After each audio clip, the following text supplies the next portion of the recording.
guys! Welcome back to my channel. Again, my name is Jap. Kumusta po kayong lahat? Okay, so ayan guys, maraming salamat po sa walang sawang pagsubaybay sa ating pong daily love reading. And kung ikaw ay bago pa lang sa ating channel, mag-subscribe na po kayo and i-click mo na rin yung ating notification bell para lagi kang updated sa ating mga bagong upload. And sa mga interesado pala sa ating private reading, wishing candle, cord cutting, iiwan ko na lang yung link ng aking Facebook sa ating pong description box below. Okay? Okay? Sige, tignan natin guys, kanino bang love reading tong masasagap natin ngayon. Kanino bang love reading to? Okay, kanino bang love reading to, Spirit Guide?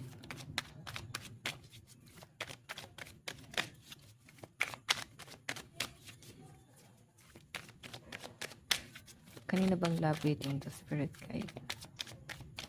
So, guys, meron tayong, oh my God, ang bigat nito, guys.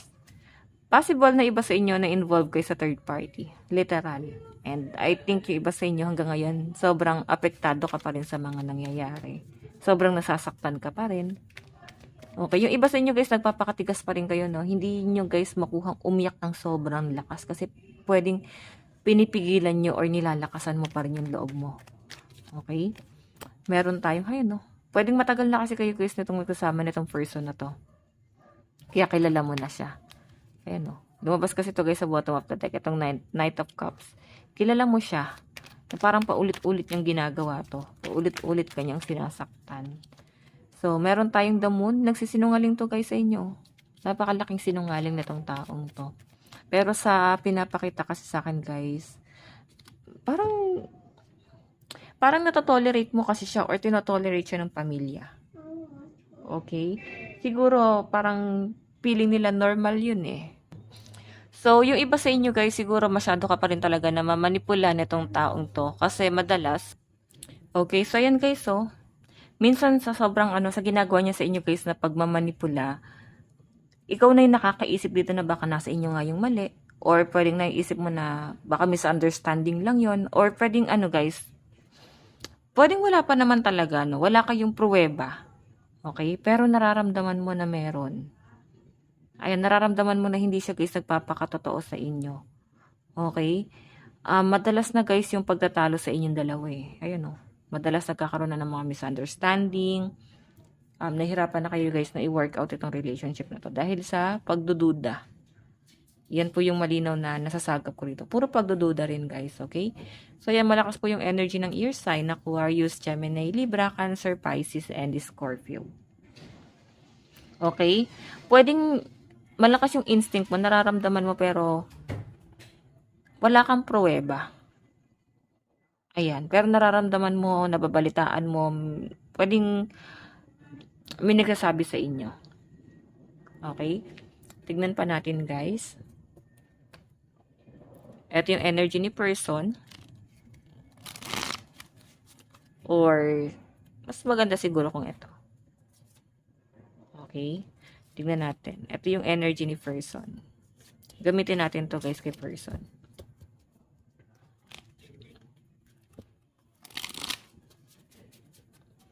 Nararamdaman sa ni person.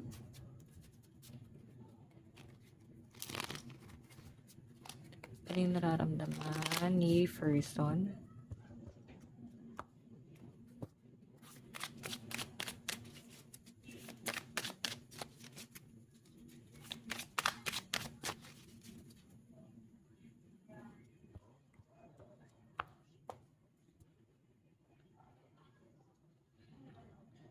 Okay.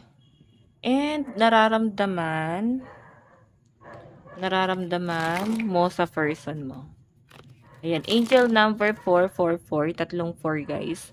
Baka merong gustong sabihin sa inyong inyong mga spirit gabay. So, tignan nyo na lang guys sa Google, angel number 444. Nararamdaman mo sa person mo.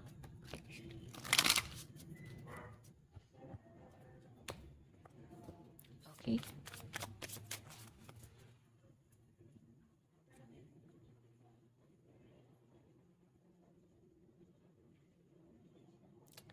So, tignan natin, ano yung nararamdaman sa'yo ngayon ni person mo? Meron tayong, wow, strength. Napakalakas ng energy. Matapang si person. Ikaw matapang ka pa rin. Okay? Pero mas nakikita ko kasi guys, kaya kang kontrolin ng person mo eh. Okay? Pwede ito guys, nagsasama pa rin kayo ng person mo, pero sa malinaw na pinapakita sa akin guys, on and off na to. Okay? Naghihiwalay, nagsasama, maghihiwalay, nagsasama. As in, on and off siya guys, no? Sa mga nagsasama pa rin to guys, yung iba sa inyo guys, pwedeng ilang buwan, pwedeng 1 month or ilang weeks, araw pa lang din kayong hindi nag-uusap, basta hindi guys matagal, no? Pero sa nakikita ko guys, maayos pa rin to. Okay, kung hindi kayo guys nag-uusap, kung no-contact kayo, yung iba naman dito guys na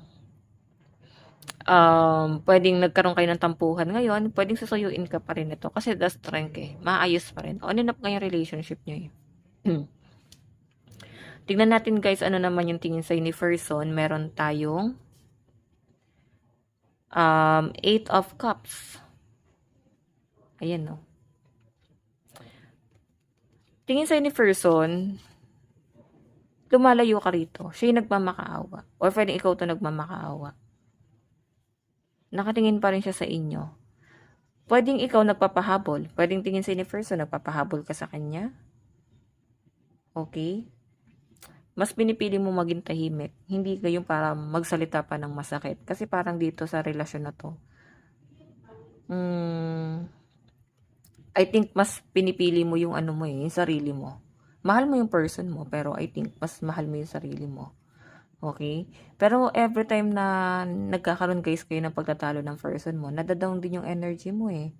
So, pinapakita sa akin parang nababalisa ka ng hindi kanya kinakausap o hindi kayo nag-uusap talaga guys. Parang itong relasyon na to guys, napaka-immature. Nagilibangan na yung pagtatalo at pagdududa. Tignan natin guys, magiging action ni person. Meron tayong, wow, the sun. Okay. So, alam nyo guys, sa pinapakita sa akin dito, si person mo, mukhang may point naman. Siguro ikaw tong immature. Kasi the sun guys, ano eh, ang focus ng energy niya guys, trabaho. Marami siyang gustong ma-achieve para maibigay niya lahat ng gusto mo.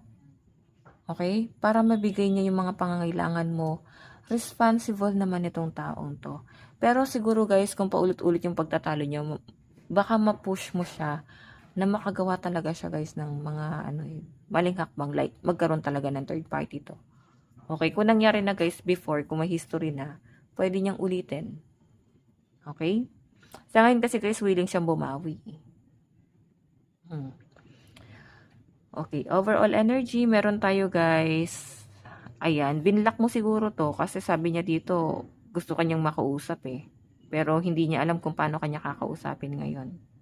Okay, nararamdaman niya kasi na parang desidido ka na i-let go itong inyong pagsasama. Bottom of the deck guys, meron tayong, wait lang guys. Meron tayong the Chariot. Napakabilis. Napakabilis guys, netong pagtatalo na to, like, pag bigla na lang guys, gusto na mag-away, mag-aaway. Pag gusto magbati, magbabati. Okay, yun yung pinapakita sa akin. Okay, so malakas guys ang energy ng mga Aries, Leo, Sagittarius, pero mas malakas ang Leo, Cancer, Pisces, Scorpio, and, ano to? Cups, Cancer, Pisces, and Scorpio pa rin. Okay. Ace of Coins, Capricorn, Taurus, Virgo. So, alam nyo, sa malinaw na pinapakita sa akin dyan, guys. Ipaglalaban ka pa rin itong taong to, lalo na kung may mga anak kayo. Siguro yun yung kinukonsider niya. Or yun na lang, guys, yung tinitingnan niya. Yung mga anak niya rin. Okay? Tignan natin sa energy mo, ano yung nararamdaman mo kay person. Meron tayong the High Priestess. Diba? Sabi ko sa inyo, ikaw tong puro pagdududa. Ikaw tong maraming iniisip na mga negative. Ikaw yung mas nakaka-absorb ng mga negative, guys. Siguro sobrang mahal mo tong taong to. Tingin mo sa kanya ngayon, the Chariot. Pero in reverse. Pero hindi tayo magabasa guys ng reverse, no? The Chariot. Parang feeling mo, ang bilis mag-init kasi ng ulo niya eh. So, malakas ang pakiramdam mo kasi parang nagbago siya. Marami kang gustong tanungin sa kanya guys na parang bakit ganun? Ang init-init ng ulo niya.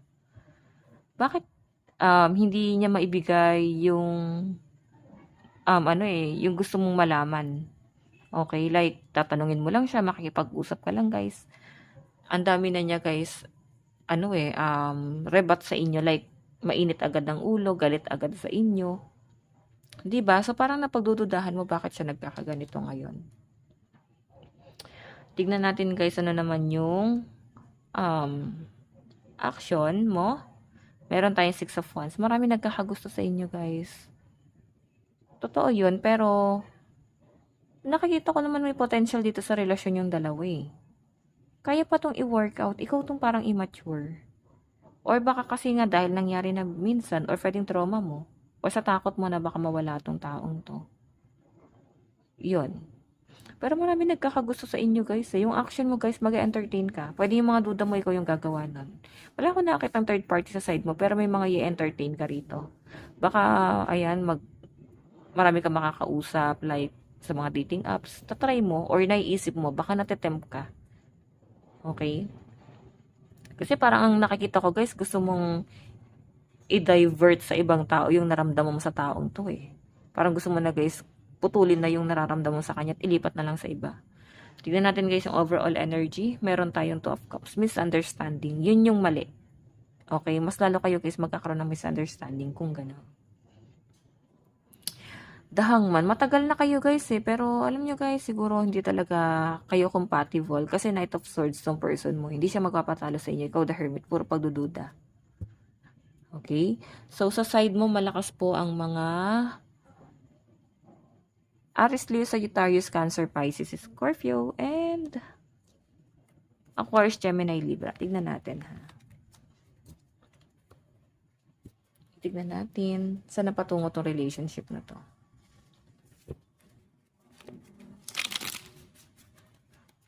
Saan napatungo tong relationship na to, Spirit Guide?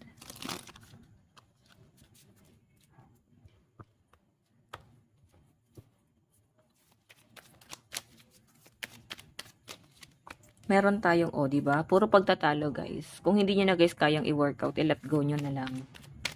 Kasi person mo, guys, laging galit sa inyo. Kasi, siguro mali yung mga paratang mo sa kanya.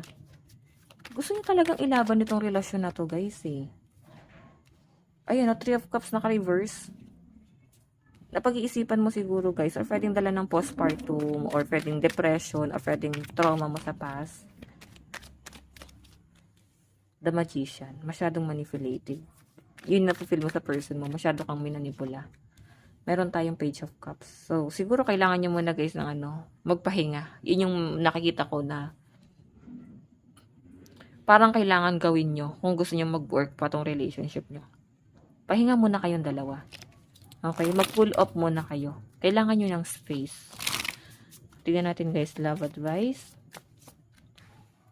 Emotion. Diba? Masyado, guys, nagpapa-apekto sa emosyon. Meron tayong guilt. May mga guilty dyan. May mga guilty. Meron tayong sign. So, kung duda ka talaga, mangingi ka ng sign. Diba? Mensahe sa ni person. Meron tayong I've been fighting a battle I can't win. So, feeling niya hindi siya nananalo sa inyo.